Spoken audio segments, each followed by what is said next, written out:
talk about poetry and politics. We couldn't overtly do it. And I thought, although that subject was not really being articulated, I'm totally overwhelmed because the images are not, I mean, there are a few exceptions, but the images overall are of great violence and hate. Maybe some of them can explain where it comes from. Well, I think it's why those images are present is probably because, I mean, I'll speak for my own work, is you're responding to the things that you see around you, and whether it's in the paper or whether it's in your own life or outside of you. One of the jobs of a poet or what we are trying to do is to convert those images. So I think that even though the source is violent or angry, the poem converts it into something else, and that's part of why I write poetry. And I think that the writing of a poem is a political act, and it's not necessarily to do with the content, although that might be the case.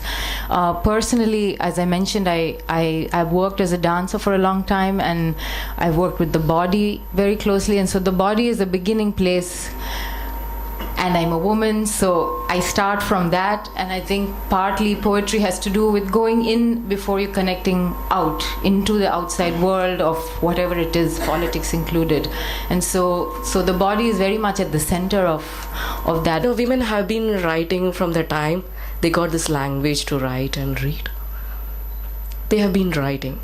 But that happened, you know, around that period, hugely, you know, women were writing on body. That is because it's not, I think I researched and I found that, you know, the whole India, the country is constructed on this caste structure very much. I think it is male. So there's a specific direction against which the images work. So I am asking you guys, women as well, you know, what have you got against man apart from the fact that he has a dick? Please, you want to say? Yeah. Yeah.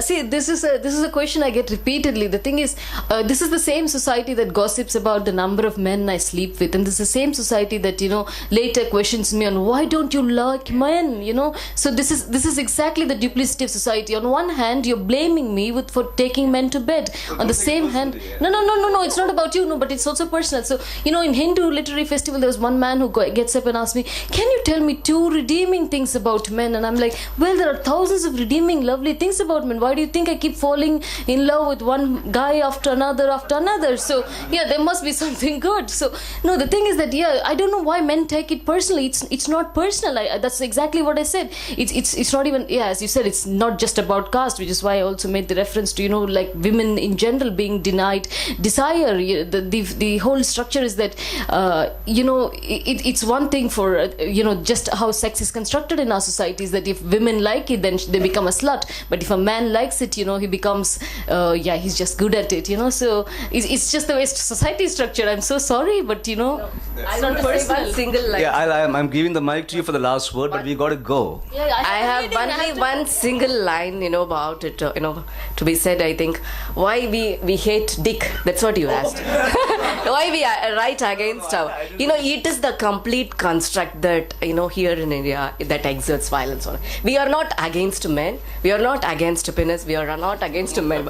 But it has been constructed that way to exert violence against women. That's maybe, you know, I think men look at women's body through the dick, not beyond that.